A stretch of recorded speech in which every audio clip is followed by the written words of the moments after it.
This morning, we are 2 hours away from that conversation happening, with Missouri getting set for a special session starting on Monday that will be highlighted by potential state funding for the Kansas City Chiefs and the Kansas City Royals. And to give you some background here on what's coming up on Monday, it's all a mess. Yesterday at about 5 o'clock, the Missouri Senate Republicans put up a statement that read as follows. Today, Senate Democrats tried to spark a constitutional crisis by hijacking a routine technical session in a blatant attempt to obstruct the legislative process. Missouri Senate Republicans will return tomorrow, meaning today, to do our constitutional duty and send these bills to the governor. So what is this about? I saw this post yesterday on social media. I'm like, someone explained this to me like I'm 5 years old, because I didn't know what that meant. Basically, what happened here yesterday, and the reason I'm telling you about this is not to get into the weeds of Missouri politics, but because it sets the stage for a very ugly special session starting on Monday. Figure out some kind of state funding for a Chiefs Stadium and a Royal Stadium.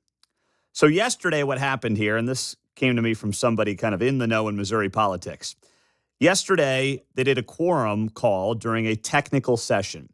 There is a requirement in the Constitution that all bills passed by the General Assembly in regular session be signed by the pro tem and the Speaker, while each chamber is, quote, in session, end quote, before they are delivered to the governor. Because many bills pass in the final hours of session, each chamber does a technical session where the pro tem and the Speaker are the only people in the chamber, and they sign the bills. No one objects to there not being a quorum because it's just technical stuff, right? No bills are getting debated. Well, yesterday, 2 Democrats in Jeff City hid out in the Capitol. Now, what that means, where they're hiding, are they in the bushes? Are they in the bathroom? Are they popping out of closets? I don't know. But 2 Democrats hid out in the chamber. I mean, get a freaking life, would you please? They're the same people that, protest at 2 o'clock in the afternoon when the rest of us are at work. We're crying out loud. My gosh. So 2 Democrats hid out in the Capitol. And when Cindy Laughlin, who is the Senate president, went to sign the bills, these Democrats pop out of nowhere and object to there not being an official quorum. Now, there were no Republicans in Jeff City yesterday. So this is the first time in 200 years that the minority party has tried a trick like this. So now everybody has to go down to Jeff City today to establish a quorum to get these bills that were passed at the end of the regular session officially signed. Because if they didn't do this, every bill that passed could be thrown out by the courts, including all the budget bills. That is what someone in Jeff City told me about this debacle yesterday.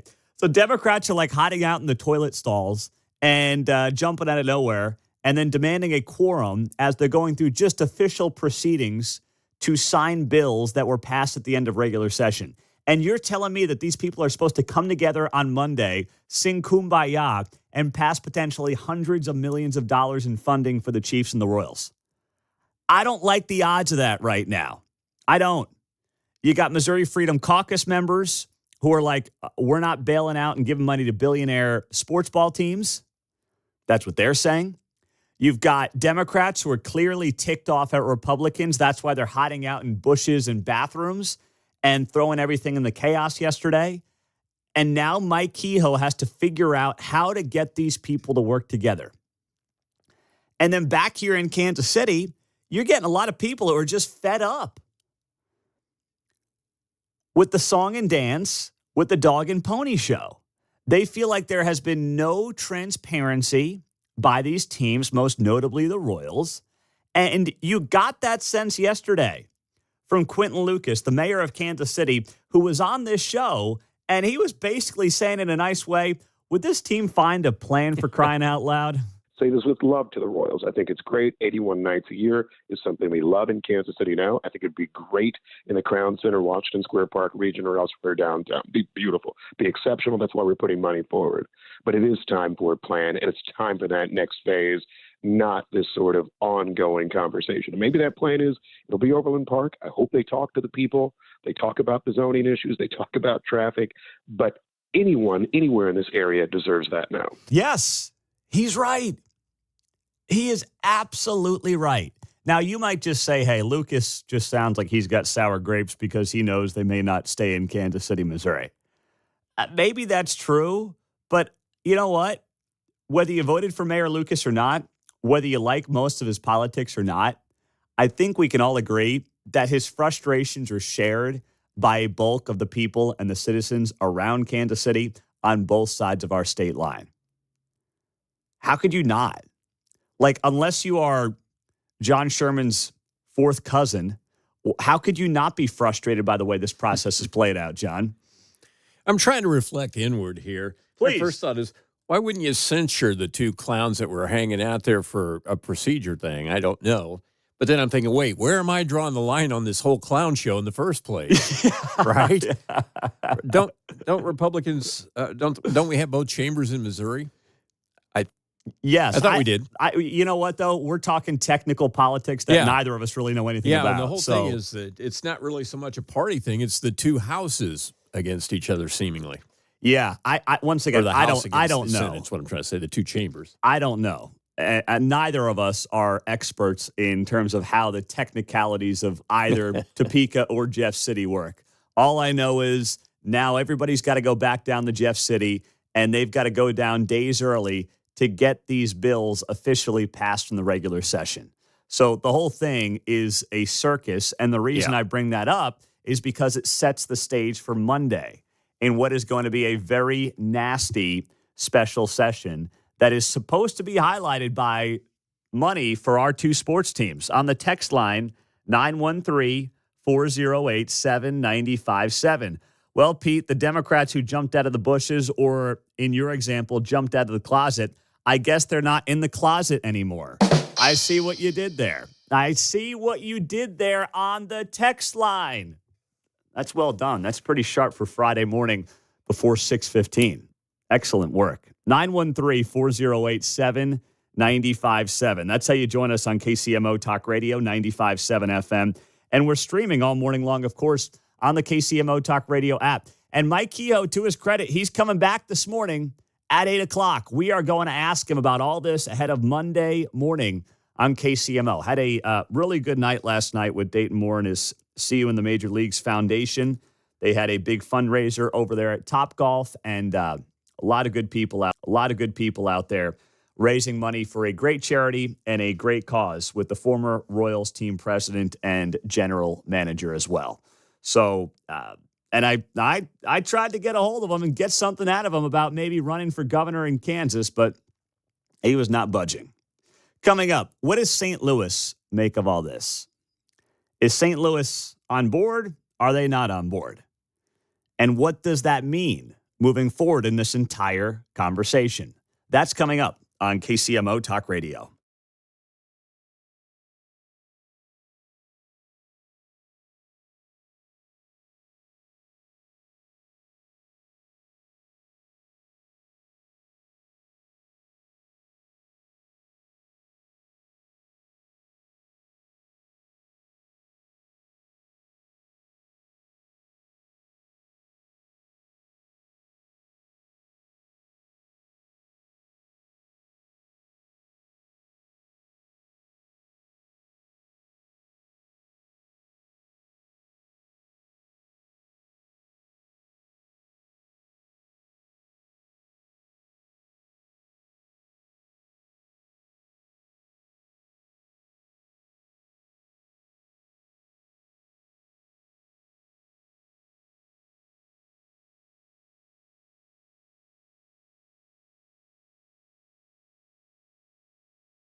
Dave Ramsey here, and you're listening to Pete Mundo on KCMO Talk Radio, now airing on FM at 95.7. St. Louis Business Journal writing a piece here yesterday. Tornado aid is a slap in the face, Democrats say, as Kansas City Stadium opposition builds. Governor Mike Kehoe's stadium funding plan for the Chiefs and the Royals is facing growing resistance from across the ideological spectrum as lawmakers prepare to return to the Missouri Capitol on Monday. And this article goes on the note that you've got folks on the right and you've got folks on the left for different reasons who are not looking to play ball, no pun intended, with Governor Kehoe in getting this funding done for the Kansas City Chiefs and the Kansas City Royals. And in St. Louis, they're calling it a slap in the face to try to work in tornado disaster relief to potentially this bill, this funding bill, that will also include monies for the Chiefs and the Royals. New wrinkle, too, because down in Henry and St. Clair County, where we just had the tornadoes, they are not eligible for state money because apparently the homes there, many of the homes are considered second homes. Lake properties, so they were denied state aid. So that makes some people right here in the area not real happy. Oh, boy, this is good. Yeah. All right. So on the left side, then, you've got Democrats who are still seething over the fact that the session ended abruptly 2 weeks ago, and they didn't get to debate or filibuster further around the issue of abortion. So everybody is pissed off right now. Everyone is ticked. This is exactly what happened last April when the vote went down in flames in Jackson County. Everybody had a reason to hate the bill and vote no.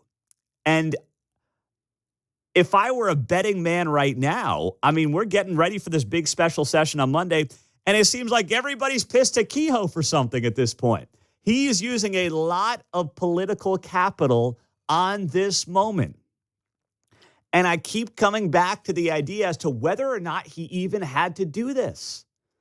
He's doing this right now because he thinks he's got to get ahead of the state of Kansas.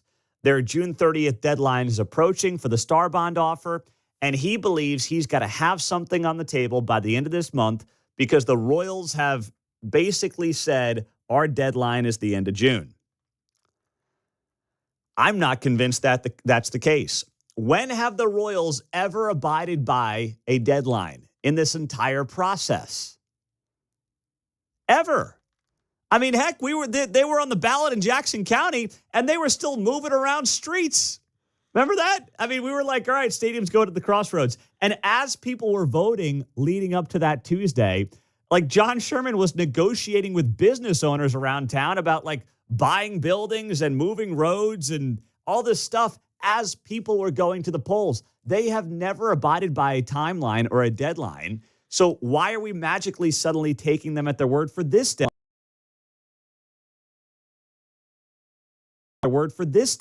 I may be mistaken, but it seemed like they were going to make an announcement about Bobby Witt Jr.'s contract at a certain point, and that came a little bit later, just to pile on here. Oh, boy. That's kicking a man while he's down. But, yeah, good memory there, John. So I'm just sitting here from afar and saying, is Kehoe putting too much of his political capital into this right now? And is he the one who is falling for the bluff in this entire process? It's very possible he is. And it could do a lot of damage in terms of how Democrats, Republicans in Jeff City end up going about their business in the months ahead. Let's go to Stephen. He is on KCMO. Hey, Stephen, good morning. Oh, Pete, I got my popcorn for this one. Let Mizzou be Mizzou, baby. Woo! Let it roll. Let it all hang out, man. This is why Parsons wanted nothing to do. This is exactly why Parsons punted this thing. The thing that the St. Louis people won't say is that why would you help someone who is, if Patrick Tui is correct, is that if the revenue is neutral, then let Kansas have both of them. Why would you help destroy your own team? Why would you help destroy the Cardinals by giving all this money to the Royals. It makes and why would you screw over the Battle Hawks who are getting 40,000 in downtown St. Louis and help the Chiefs? So it makes no. I mean, the Democrats are kind of right on this one. I mean, why would they help Kansas City? Why should they? It doesn't do them any good. So I'm here for it doesn't. But hey, can that be the last time we ever put the Chiefs and the Battlehawks in the same sentence, please? I mean, come on. I'll give you that one.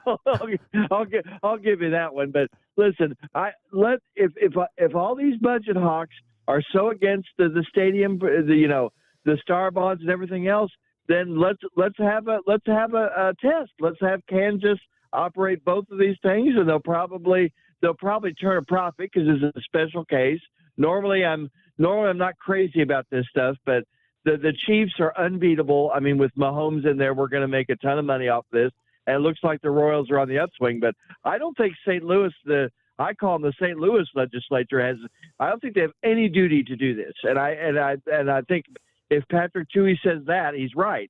They don't have any duty to bail out these guys, bail out these billionaires. Yeah, I see what you're saying. Here's two parts of this, Stephen. The first part is, and I'm not, once again, I'm people think I am like in the super weeds of what's happening in Jeff City and Topeka, and I'm really not. I mean, I know enough to share with you what matters. But all the technical mumbo jumbo, I ask people about that stuff when I need to.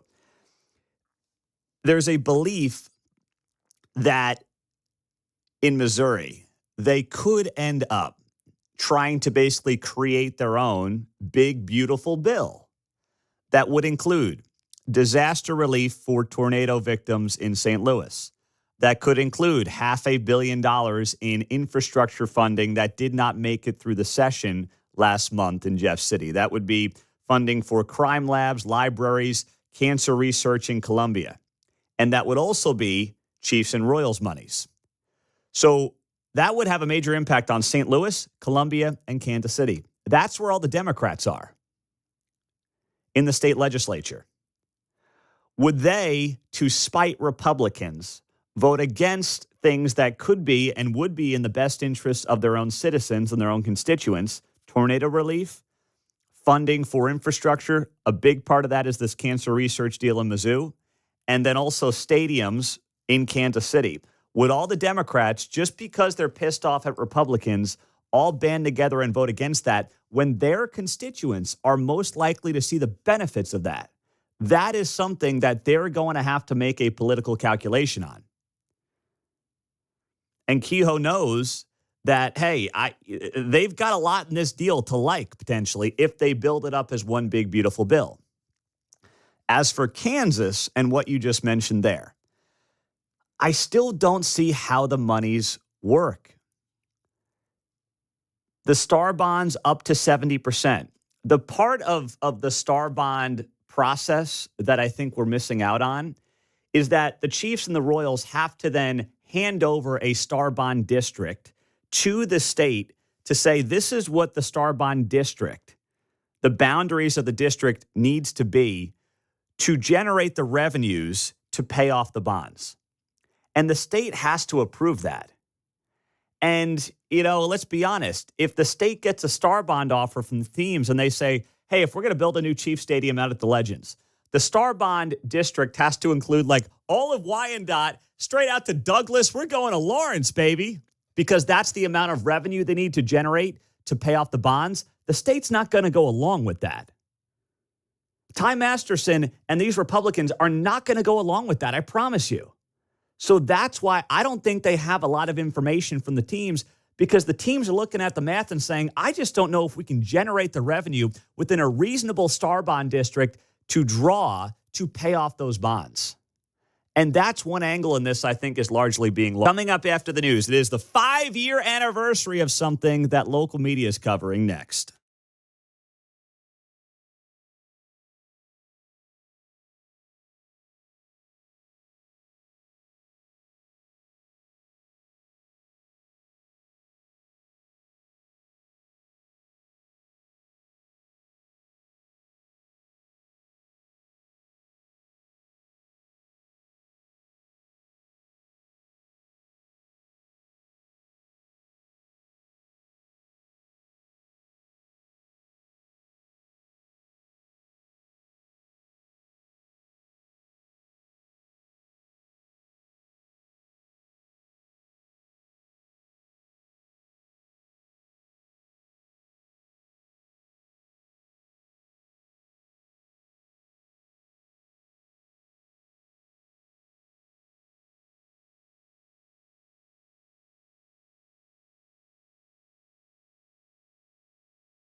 On Friday's Guy Benson Show, live from the Reagan Presidential Library in Simi Valley, California, House Budget Committee Chairman Jody Arrington, Secretary Wright of Energy, coming up at 2 o'clock on KCMO. We got about 15 tickets left to the Guy Benson events coming up in less than 2 weeks now.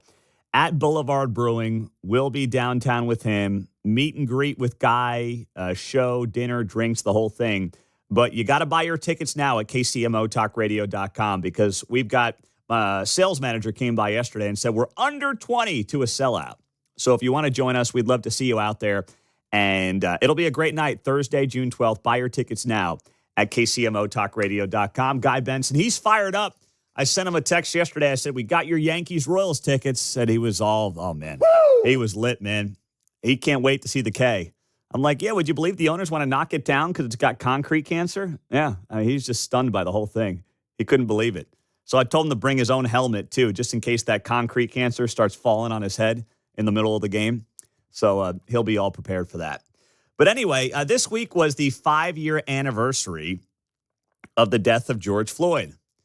And I know we probably didn't do a good job honoring that, having a few moments of silence and discussing that moment in time here in Kansas City. But, of course, our local media did a fine job of that. I say that very much tongue-in-cheek. Because I look back on that moment and I think about how absurd it was for not just Kansas City, but also the country at large, right? We were in the middle of a pandemic. But remember, Fauci and a lot of the others told us that if you are protesting in the name of racial justice, COVID was not going to spread. Kids could not be in the classroom. We destroyed a generation of children, potentially, who could not be in the classroom, especially those who were most vulnerable in many urban centers and inner city neighborhoods in the name of COVID and social distancing. But amazingly, George Floyd dies, and suddenly social distancing didn't matter.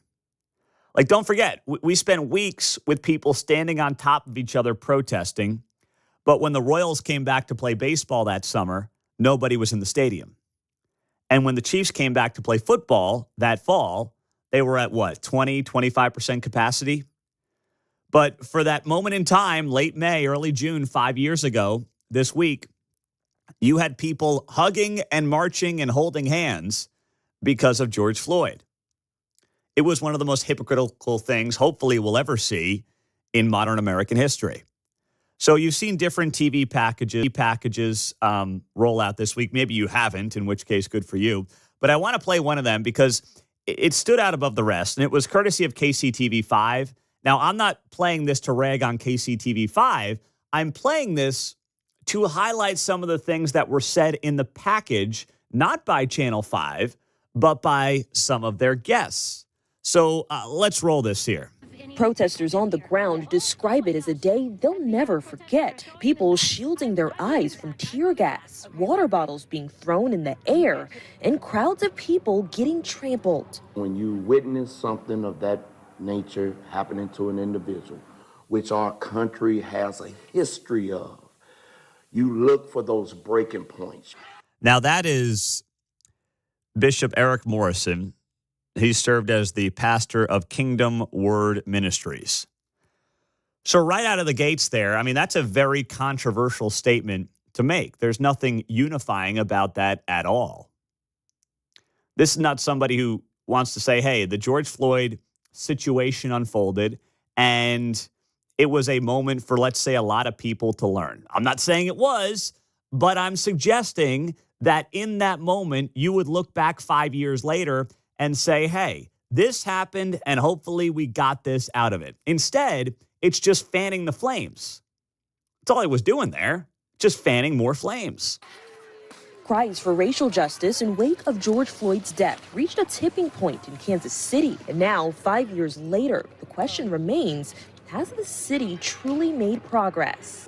As a 62-year-old black man, it's the repetitiveness of seeing it. If I've seen it once, it's almost like I've seen this again. Of seeing what? What are we talking about seeing? I mean, if you choose to rewatch the George Floyd 10-minute video, that's kind of on you. But you know what I am tired of seeing? I'm tired of seeing homicide numbers continue to break records around Kansas City.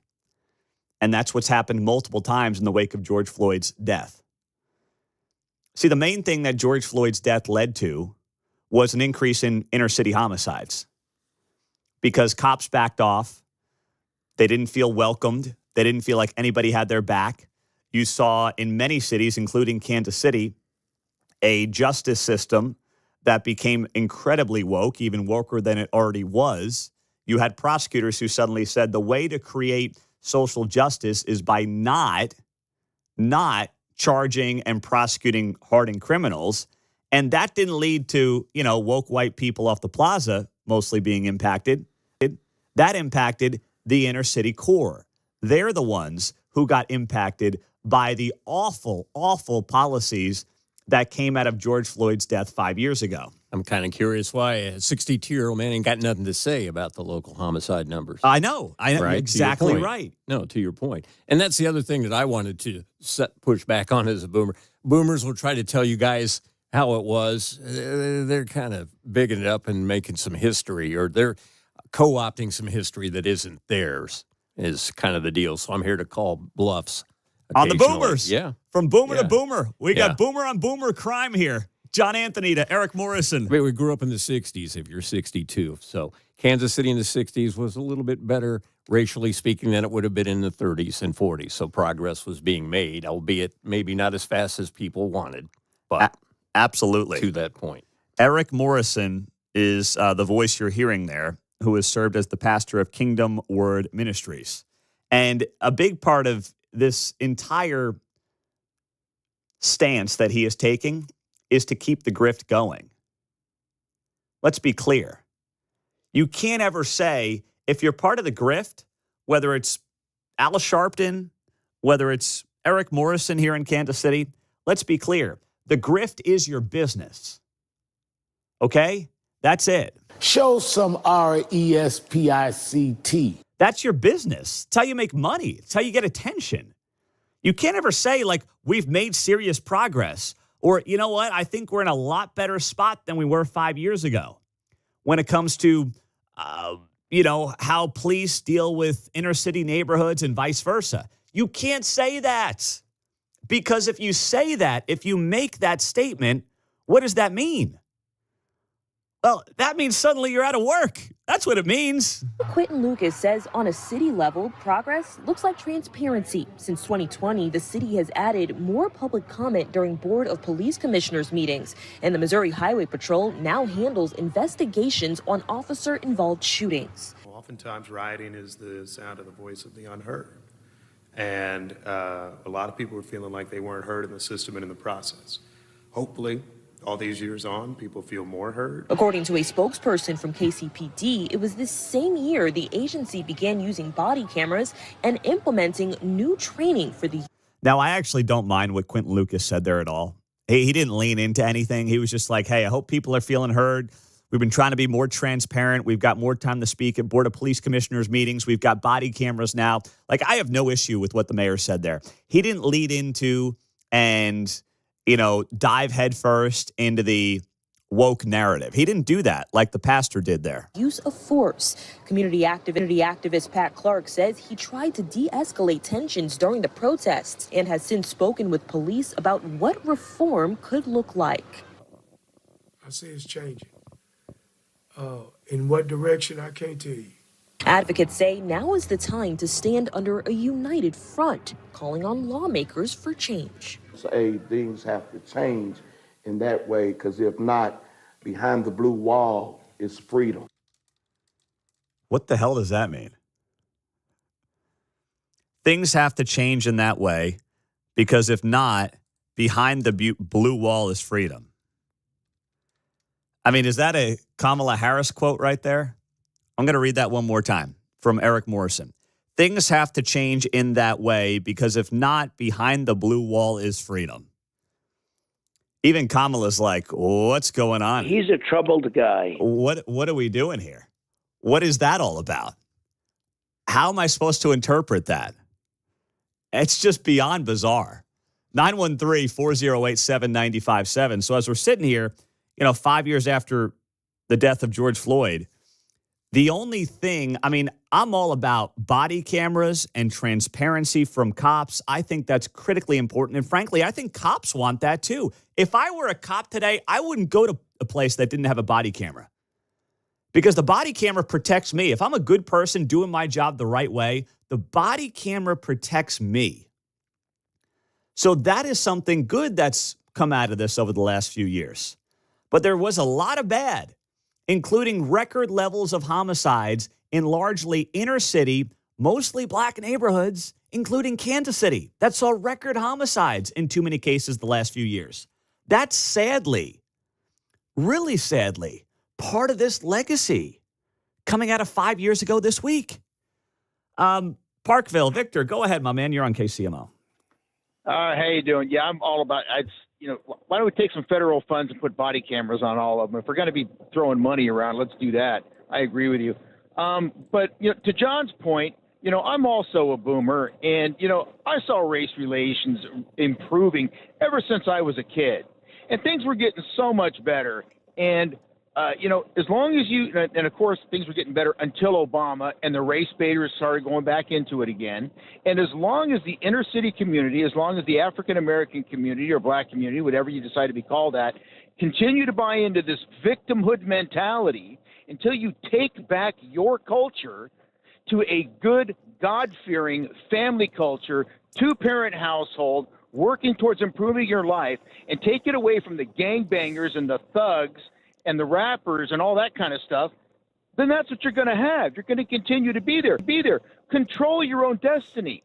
You have people that you can lift up who have pulled themselves out of that and have become successful individuals. Why are you raising up George Floyd or any of these other people who are thugs and criminals?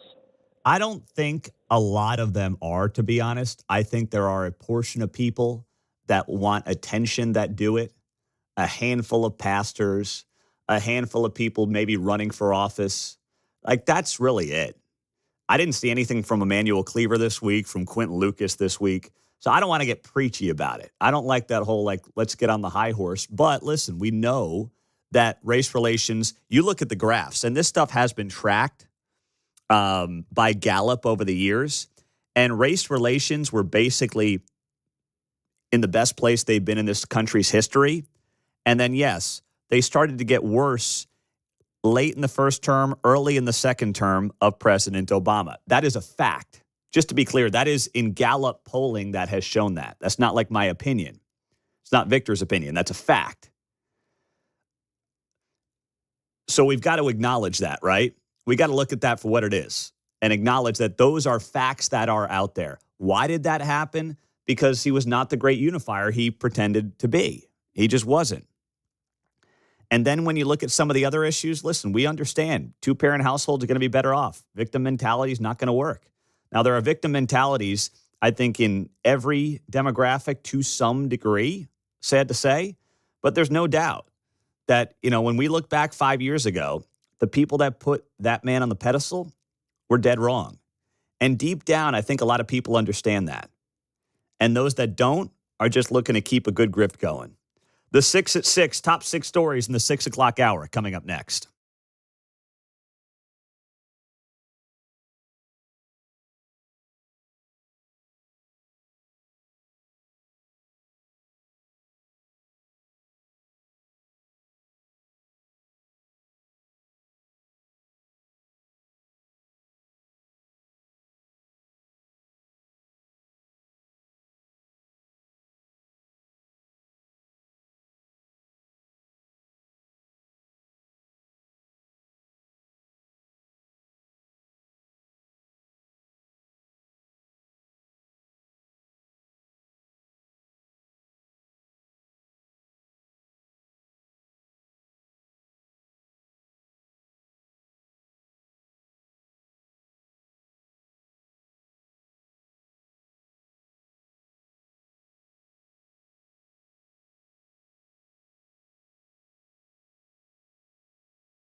from the nation's heartland. It's Mundo in the Morning on 95.7 FM KCMO Talk Radio. It is 6:53. We are glad you are here on KCMO, especially as we approach 7 o'clock. It's time for the 6 at 6 on 95.7 KCMO Talk Radio.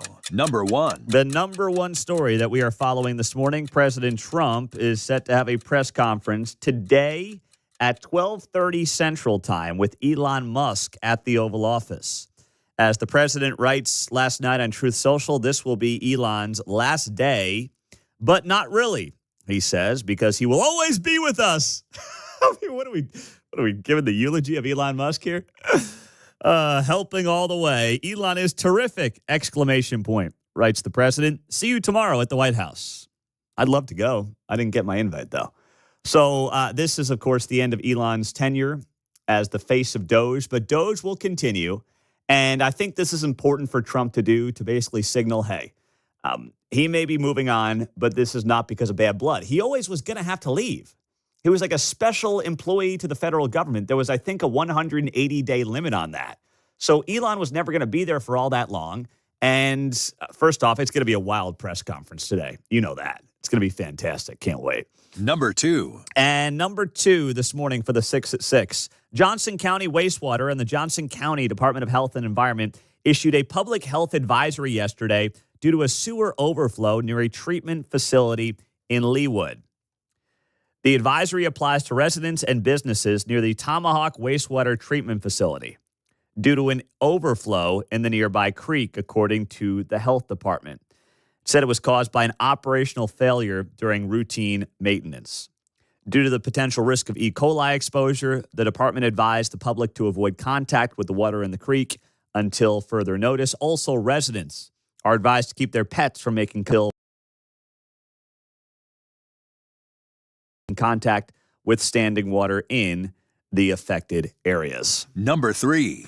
Travis and Jason Kelce have announced ownership of a professional football team. Garage Beer, the beverage company owned by Travis and Jason, announced they are now owners of the St. Joseph Goats, a professional indoor football team. The brothers and the beer company own ... 1% of the team, to be exact, of the St. Joseph Goats. They say this is more than a sponsorship. It's a bold, possibly confusing leap into the world of professional sports ownership, and we could not be more excited. Mark, you going to maybe apply to be the GM of the Goats? You could thinking? Be fun. Yeah, that could be pretty wild. I'm thinking about their jerseys with the garage beer and the goats on it. That's got good marketing. That's got the potential to be an all-time jersey right there. You're right about that. Number four. Jake Tapper's CNN show hits its lowest rating since 2015, despite the buzz around Biden, the Biden book that Jake Tapper, of course, co-authored.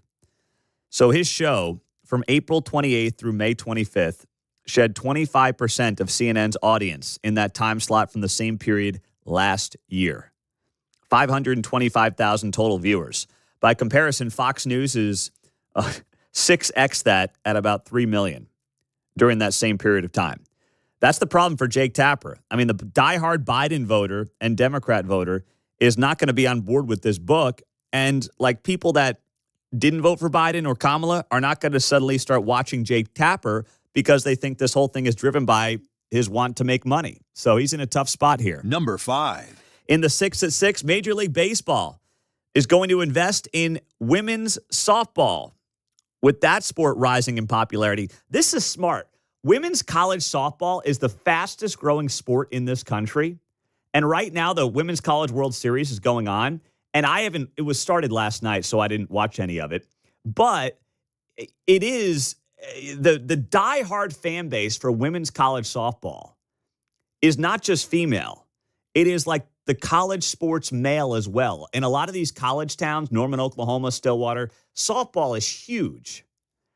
And this is a smart play by Major League Baseball. I think it can actually be much more popular than the WNBA. And that's not hard to do, but I actually think it can do that. Number 6. Royals, after a day off, start their series tonight against the Tigers at home at the K. Also, Big Slick, of course, getting its big weekend started tonight as well with their game before the Royals and Tigers 7:10 first pitch. Coming up next, one group in Missouri, a Republican group, is set to go to war with the governor over the Chiefs and the Royals. We'll tell you who and why next.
We are 1 hour away from Missouri Governor Mike Kehoe being here for an exclusive conversation ahead of Monday's special session that begins, where they will try to get funding for the Kansas City Chiefs and the Kansas City Royals through the state legislature.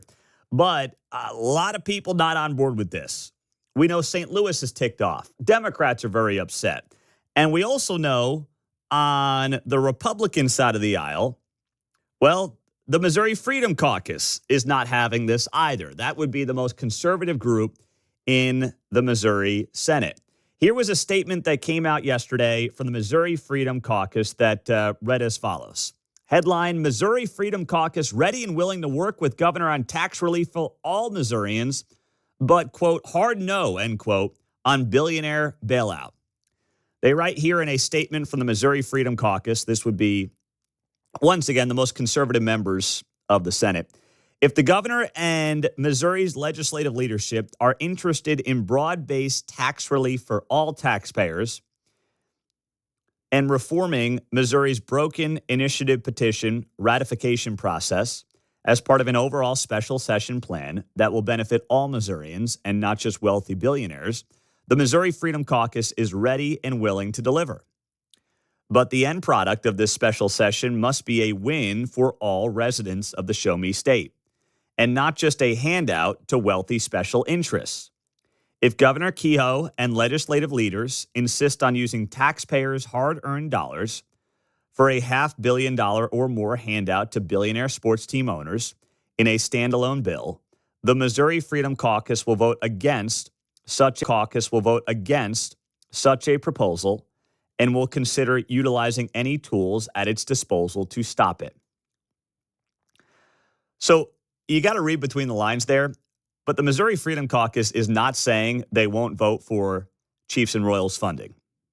They're not saying that. What they're saying is they won't vote for it as a standalone bill. They will vote for it potentially as part of a big, beautiful bill, to use that terminology, which of course is popular right now in Washington, D.C., but they won't do it in a standalone bill. This is what we're going to get next week in Missouri. We are going to get a big, beautiful bill that probably isn't all that beautiful, but everybody's going to get something. There will be tornado relief in this bill for St. Louis. There will be infrastructure funding that did not make it to the end of session for pet projects around the state. There will be Chiefs and Royals funding. And there may be, although this would be a stretch, initiative petition reform. What does that mean? That is the process that right now makes it very easy for outside groups to basically change Missouri law. They gather a bunch of signatures, they get it on the ballot, it's got to pass by a simple majority. This is what they did for the abortion issue last year and also for sports betting. It is right now very easy to change Missouri law through the initiative petition process. And this is something that conservative Republicans have been wanting to fix for a long time. And for reasons I don't understand, they have not been able to get it done. Because what happens is a lot of dark money, left-wing money comes into Missouri through the initiative petition process. They get the stuff on the ballot. They spend millions and millions of dollars to advertise around their issue. And they've had success on things like minimum wage, abortion. Sports betting wasn't super political either way, but same kind of process.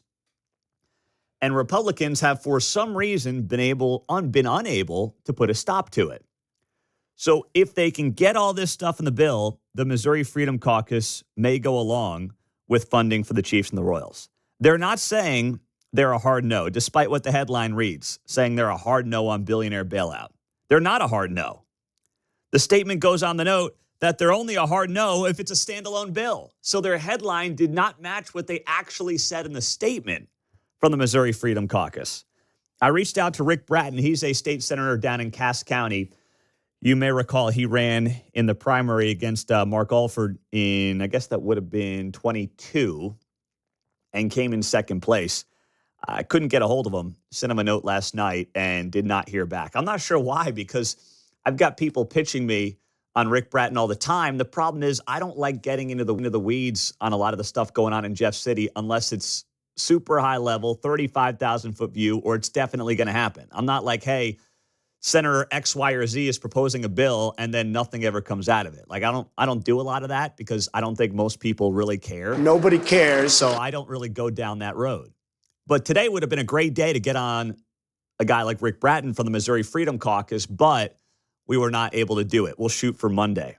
In the meantime, we do have the governor of Missouri, Mike Kehoe, coming up at 8 o'clock, which you don't want to miss here on KCMO. He has not talked to anybody since the news from 2 days ago that the Royals bought the debt on some of the land at the Asperia campus here on the Kansas side. So I will ask him what he knew or knows about that, if he knew anything ahead of time, if that's maybe part of the reason that he called this special session. We don't know. But what we've got going on right now is clear frustration, I think, at the state level, all the way down to the local level here in Kansas City, with specifically the Royals. I was at the Dayton Moore fundraiser for his charity, See You in the Major Leagues, last night out at Topgolf. And somebody there who I was talking to had to leave early. They were going to visit with John Sherman. And I said, hey, you tell John, we'll get him on the show. He wants to dish it all out. We got a spot for him right here in the studio, Mark. I'm looking at 6 microphones. He could take all of them if he wants. That's right. Put them all in together, and we'll get him on there. We'll get him on the Facebook Live. Oh, yeah. We'll get him rolling, man. He'll have his nice suit on. It'll look really nice. YouTube, the whole deal. We'll hook him up. We'll get him in here. Brooks, Sherman, no relation. Get them all in the studio. I made my pitch. We can even put Sam Mellinger on a mic. Yeah, let's not get carried away. Let's not get carried away, Mark. Okay? But, yeah, I would have them all in. I never heard back on that, by the way, so I don't know if John liked the idea. But I know that Quentin Lucas is getting fed up. He was on the show yesterday. And, you know what was interesting to me is he just laid it all out here. The Royals are right now about the money. It's the old, Tom Cruise, Jerry Maguire, show me the money. It's time for somebody to decide. And while I understand that there are some who would try to say they're going somewhere because of the failure of either Kansas City or Jackson County, or there's discomfort with this, or Missouri screwed the pooch, or anything under the sun, the real story is just very simply this. They're shopping around for the best economic deal. I get it. I understand it. We're all big kids, and that's what's happening. That's the entirety of the story. It's not who's the nicest. It's not who's the coolest. It's not who has the best demographic information lately. It is purely about money, and purely about money for team. That is as straightforward as Quentin Lucas has been on this issue. And he sounded frustrated to me. He sounded like a guy who's been going through this for, the better part of 2. What are we at? 2.5 years? When did the Royals start that listening tour? Remember that? It was like end of the season, into the holidays. I want to say that was going on 2.5 years ago now. They started their listening tour. And Quentin Lucas just called it out to his credit for what it is here. It's not about loyalty. It's not really about anything other than economic deals and economic packages. And as long as that's what's going on, I understand where he's coming from. It's very frustrating to sit there and say, hey, I'm trying to figure out what you guys want to do. It's not really clear what your plans are, but you got to give me something to work with here. Jay's in Gladstone. Go ahead, Jay. You're on KCMO. Good morning. I'm in Clay County, and I don't want any of my tax money going to either the Royals or the Chiefs. I could care less about either one. The Royals, as far as I'm concerned, they can go to Springfield. Let's get some more banana ball in here. They packed the stadium. Hey, you know what? I'll tell you what, those Savannah Bananas, man, that is a hell of a business model they got going on. Oh, yeah. They, entertain the people, and people show up. Who knew? Yep. All right, so Jay, put Jay down for the Savannah Bananas over having a professional baseball team. There you go. Now, here's what Kehoe's going to say.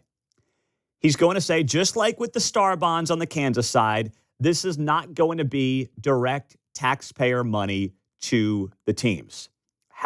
What he's going to say is, this is going to be tax revenues generated by the stadiums that will basically be used to pay off their bonds. But here's the question, and I'm going to ask him this the next hour. What if the monies from the sales tax revenues don't match the total dollars you're promising? Will the state pick up the tab? Because then the taxpayer can say, hold on a second here. This is basically, yes, direct payments to the sports franchises. And that won't be nearly as popular. You know, Kansas can kind of do this whole, well, we're just doing star bonds, doesn't cost you anything. And technically, if the state doesn't back the bonds, it won't. The question is, how do they make the math work to generate enough revenues on the Kansas side? How big does the star bond district have to be to generate additional sales tax revenues to pay out the bonds? We don't know. No one said anything about this. It's never been tried on a project of this size. Speedway was $300 million. We're talking about a sports stadium that could be 10x that, $3 billion, $4 billion. So that's where there still are a ton of questions on the 913-408-7957. Governor Kehoe at 8:05. It will be, I'm going to go out on a limb here and say it'll be the most important conversation on Kansas City radio this week. Governor Kehoe ahead of the special session on Monday. Call me crazy, but I think it will be. We'll get to it and much more with you as well. Coming up on KCMO Talk Radio, 95.7 FM, and streaming on the KCMO Talk Radio app.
Stream Mundo in the morning on the KCMO Talk Radio app.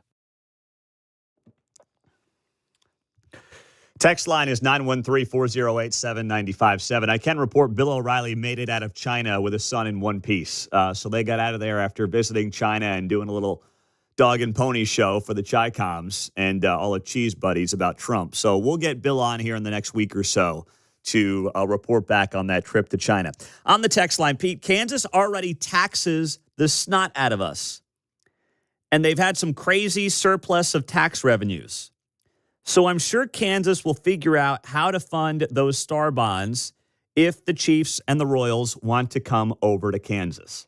I'm not so sure on that.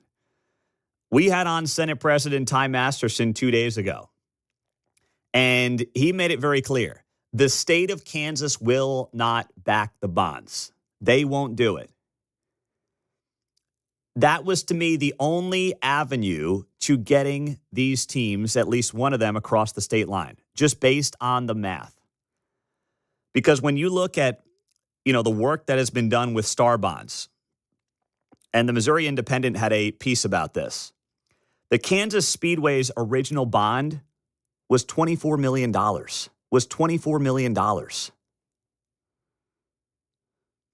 That's the equivalent of $47 million today when adjusted for inflation. Children's Mercy Park received $150 million bond before its 2011 opening. If the star bonds are going to cover up to 70% of one or both of these two stadiums, do the math. We're talking $2+ billion potentially for a Chiefs stadium. Talking at least $1 billion for a Royal stadium. Figure out how the math works. Unless you make a star bond district that is basically inclusive of like some ridiculous geographical space, all of Wyandotte. You know what? We're gonna go out to Douglas County. We're gonna say that restaurants in Lawrence, Kansas, and any of their additional tax revenues, because somehow we'll justify Lawrence benefiting from having a stadium at the Speedway, will be used to pay off the bonds of a Chiefs stadium. It's ridiculous. And remember, what also has to happen here is the teams have to present a star bond district to the state of Kansas. And then the state of Kansas has to approve it. And these Republicans, many of whom are not from the Kansas City area, like Ty Masterson is from Wichita. He wants to potentially run for governor. He is not going to be a popular figure in his own backyard of Wichita because people in Wichita, they don't give a rip, right? If there are Chiefs fans down there, a lot of them are Dallas Cowboys fans too. But if there are Chiefs fans down there, they're not going to be like, hey, yeah, sure, bring the teams up to wine. They don't care. So if they're going to draw and allow the teams to draw some ludicrous star bond district to justify the revenues to pay off the bonds, they are not going to be popular with a lot of Republican-based voters outside of the Kansas City area. They're not. They know that. And that's why I think nothing's really come up when it comes to the star bond deal, because they've got to figure out how to draw a district with enough business action to then pay off a tremendous amount of bonds that has never been tried in the state's history. Once again, the Speedway bond was $24 million. Children's Mercy Park, $150 million. That is nothing compared to what we're talking about here when it comes to one or both of these two teams on the Kansas side of the state line. It is very difficult to see that math work. And that's why I think in part nobody has shown any data to suggest the math does work. 913-408-7957. Coming up, Mike Kehoe at 8 o'clock. Don't miss it on KCMO. But next, I love my man Tony, Kansas City. He's great. But this may be one of his worst articles yet.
On Friday's Guy Benson Show, live from the Reagan Presidential Library in Simi Valley, California, House Budget Committee Chairman Jody Arrington, Secretary Wright of Energy, coming up at 2 o'clock on KCMO.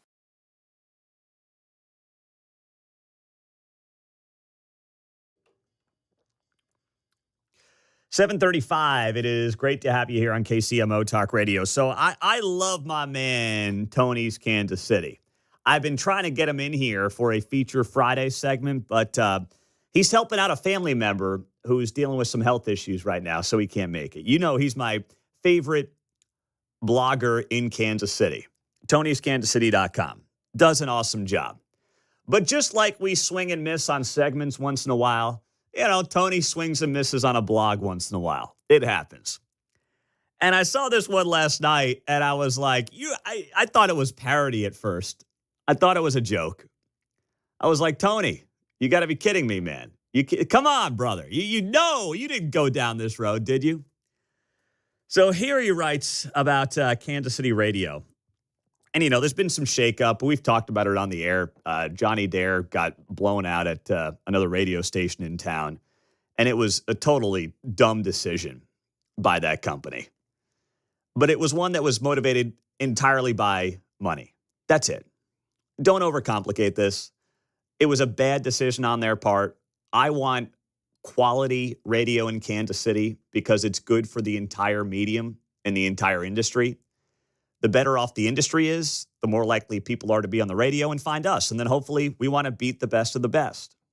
And, you know, we've gotten to the point where we're doing that a lot of months and a lot of quarters, but we want to be right up there. We want to compete with the best of the best. And unfortunately, we lost that when Johnny Dare was taken off the radio by his company here in the last few weeks. So they replaced him with this other guy. And they put on this guy Laszlo there.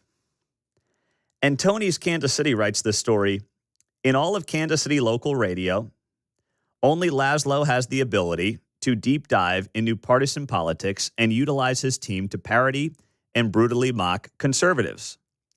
This reason alone is why Laszlo is far more likely to compete for that sweet progressive funding that will soon be distributed for the midterm election season. Tony writes here that Laszlo is more likely to be the next liberal Joe Rogan, funded by epic Democratic Party cash. Please don't overthink this. It was about saving money. That's it. This is not about, I mean, the guy talks like he's got cotton balls in his mouth, and not like one or two, like he's got a dozen cotton balls in his mouth. He can't even speak English for crying out loud. And now we got Tony telling me that he's going to be the next liberal Joe Rogan? What planet are you living on, Tony? My goodness. Kind of like the grandson of Marlon Brando as the Godfather. Right? Yes. I mean, Tony, you're smarter than this, man. Just like, don't overthink it.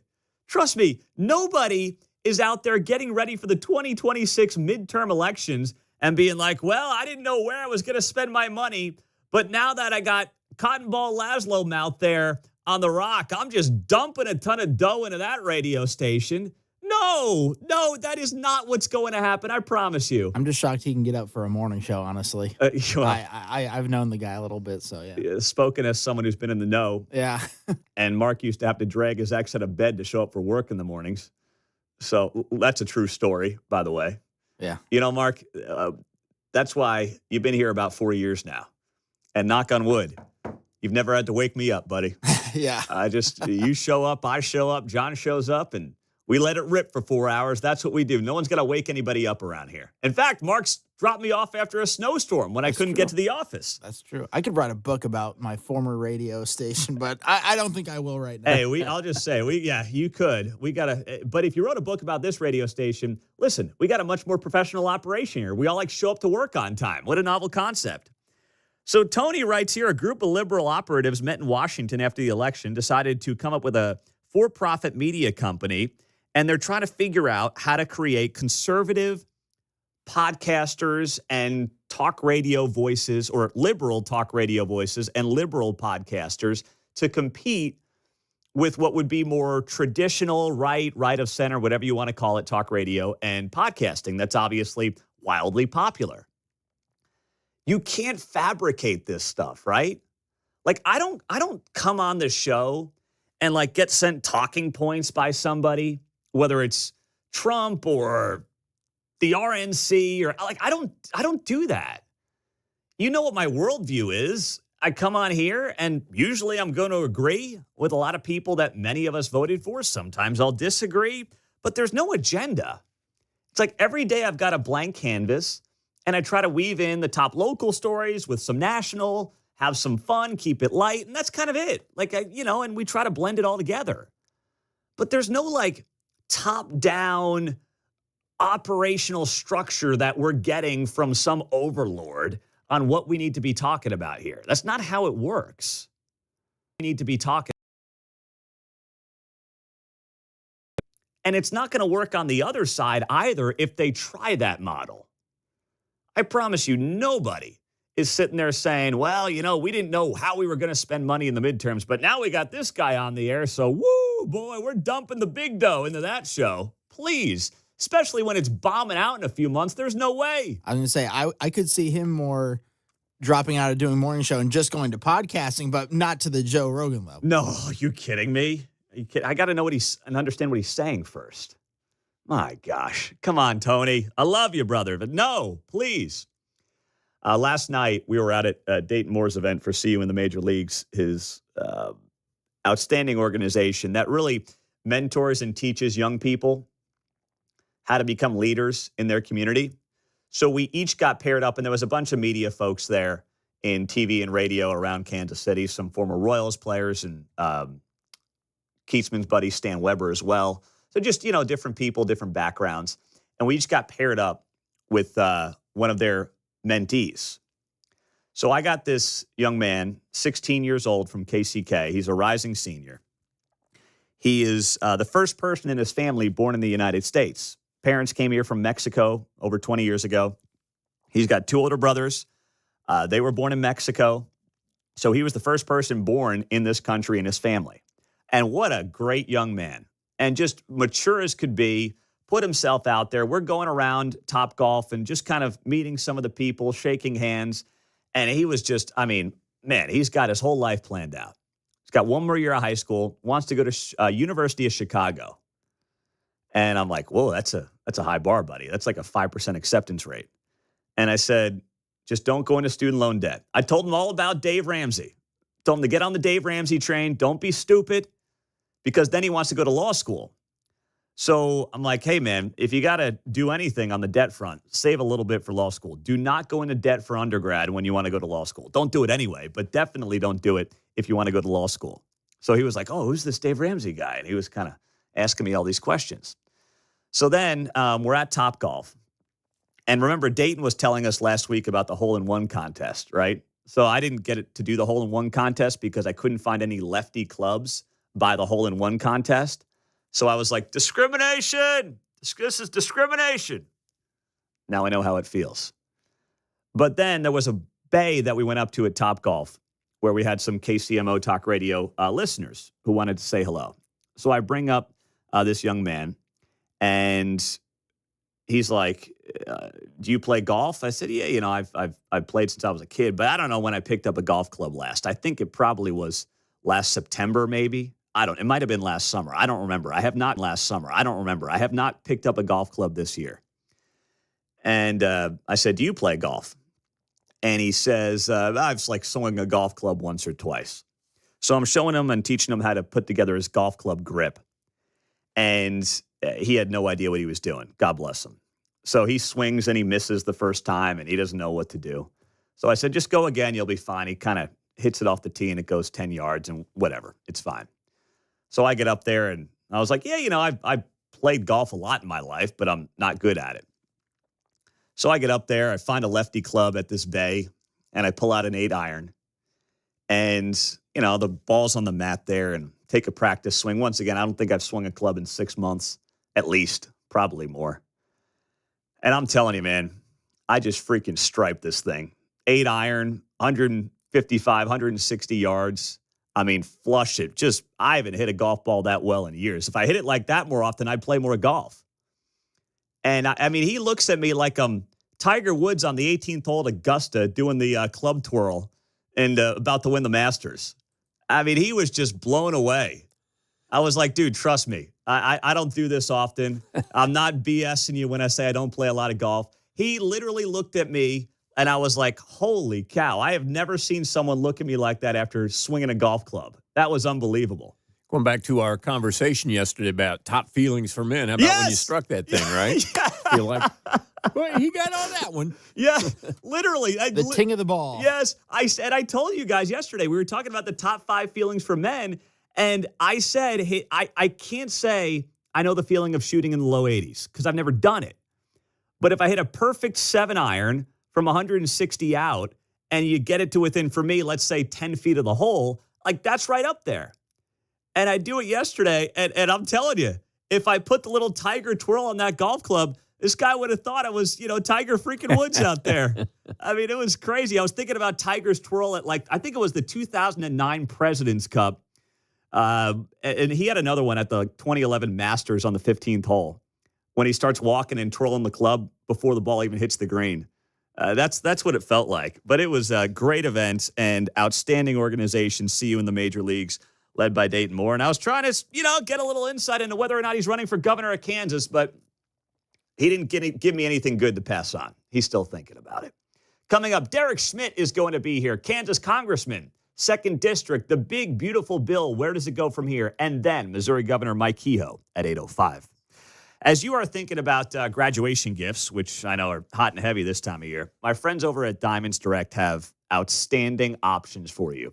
Prices under $500 all the way up to, well, whatever you want, frankly. Don't go graduation after all. But you get the lifetime warranty at Diamonds Direct. You get the 110% lifetime upgrade guarantee. That means if you want to trade in the diamond at some point, you will get 110% of your purchase price towards that next diamond. Angie and her team will take great care of you at 119th and Row, as they have for me on more occasions than I may care to admit. But that's what they do. They keep you coming back. They are lifelong friends, and you will become a lifelong customer with the white glove service over at Diamonds Direct. Start shopping at 119th and Row or go to diamondsdirect.com.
Call Mundo 913-408-7957. Now on 95.7 FM. So when the big, beautiful bill passes 214 or 215 to 214, I guess everybody who voted for it can call themselves the deciding vote. So Derek Schmidt's here, Kansas Congressman, 2nd Congressional District. Congressman, how does it feel to be the deciding vote on the big, beautiful bill? Well, Pete, there's a lot of truth in what you say. With a narrow majority in the House overall, every majority party member is a deciding vote in almost everything that passes in a partisan fight. And so, it's great. We got this thing moved along. There's a lot of warts on this thing, but overall, it moves us in the right direction. I hope the Senate can make some additional tweaks and improvements, and we're going to get it on the president's desk this summer. So you've been obviously around Kansas politics for a large part of your adult life, but you are in the U.S. Congress, obviously, the first time. This is your first year being there. What was the biggest surprise, disappointment, however you want to frame it, going through this process at this level for the first time? I underestimated how much the sheer size of the House of Representatives affects how you have to do business with other people. 435 people is a lot of people. I mean, it's like almost 3.5 times the size of the Kansas House of Representatives. And what that means, it's not just the numbers. What it means is it's a lot harder to actually get to know most of your colleagues. I mean, there's lots of House members I haven't met yet. You don't spend time with most of them unless you serve on a committee together. And so, it's the little things. In politics, as in any human interaction, you get to know somebody, you know their family, you know their kids, you know their preferences, things they don't like, how they interact with people. And here, it's a lot harder because a lot of folks are functionally strangers to you unless you've been around for a long time. And so, we're adapting to that, but that's a real thing. Politics is a people business that includes with people that represent other parts of the country, and we got to retool a little bit to be able to do that. You mentioned some of the warts, and this week, of course, Elon Musk came out fairly critical of the lack of cuts courtesy of Doge in this bill. Do you see a time when hopefully some of these cuts can become permanent courtesy of Congress, or are we just not there yet because of the numbers that you referenced earlier? No, we're going to get there. Some of us have been arguing now for several months that what we ought to do. Let me back up. The process matters here, and procedure, even though it's down in the weeds, it really matters. The reconciliation bill, which is the technical name for the one big, beautiful bill that has most of the president's agenda in it, the way the rules work on that, the law works on that, is that it can only adjust what they call mandatory spending or tax rates. You cannot put discretionary spending in it, the appropriated money, the money that runs the federal government. So the One Big Beautiful Bill has things in it like entitlement spending. Medicaid has been a subject of discussion. It has things in it like the tax rate fixes that we need to do. But it cannot contain all of the money to run the federal government and the agencies. What Doge has been doing, which I think is very, very important, it's been burrowing down in the money that runs the agencies and how they spend that. And they've identified all kinds of crazy spending that has to be done away with permanently. The problem is we can't do most of that in this bill. It doesn't fit. This is not that kind of bill. What we have to do the Doge cuts and make them permanent, which I strongly believe we need to do, is what they call a rescission bill, a different animal that also lets us avoid the filibuster in the Senate. It's the only other tool I'm aware of besides reconciliation that avoids the 60-vote roadblock in the Senate. We have to do rescission bills. But the rescission bills, which focus on domestic spending, they focus on discretionary spending, they can codify the Doge cuts, they must originate with the White House. I know that sounds cuts. They because Congress writes law. But the way the statute reads, a rescission bill that cuts spending that's already been approved, which is what Doge has been doing, has to start with the White House. So a bunch of us have been quietly lobbying the White House now for months. Please start sending us these rescission bills. We want to start voting on the Doge cuts.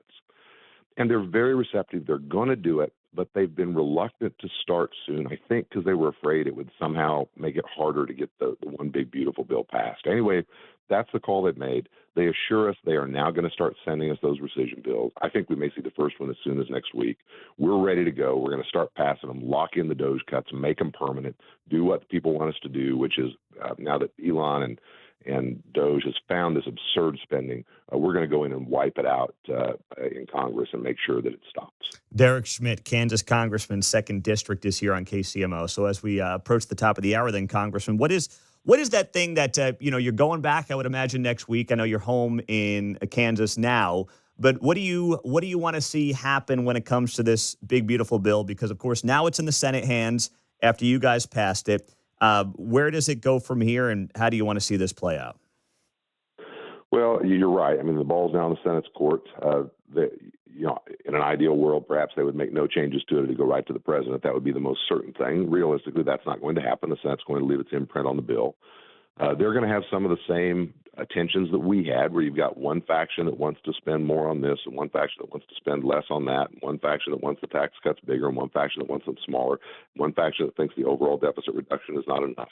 And they're going to have to find a way to thread the needle, just as we did. They have a pretty thin margin as well in order to get their 50 votes plus one in order to pass the thing. I'm confident they're going to get it done. We've all taken to saying failure is not an option, and I genuinely believe we all believe that. I certainly do. This bill contains probably 70% of the policy agenda that President Trump campaigned on, the American people voted for, and it's our job to deliver. And so we've got to get this done. The Senate will. My own personal view, I hope maybe they can kind of roll back some of the provisions that benefited other parts of the country a little more than they benefited us, things like the SALT tax deduction that was really important to the New Yorkers, but a little bit frustrating to those of us in the Midwest. And at the same time, I'd be very happy if they could maybe squeeze out a bit more spending reduction in it. I mean, there's a $1.5 trillion reduction in spending in this bill over the next 10 years. That is the biggest downward bend to the curve. It's still going up. I mean, federal spending still grows, but it grows slower. And that's the biggest slowing in federal spending growth ever in the history of this country. So that's good, but it is not enough. And I would be happy if the Senate could squeeze some more out. Well, Congressman Derek Schmidt, we appreciate you joining us, and we will stay tuned to see what happens. Thanks so much. Really appreciate it, Pete. Thanks for letting me be with you. You as well. Derek Schmidt. Really. Coming up next, Governor Mike Kehoe, the Royals drama, his first interview since the big news this week, coming up next.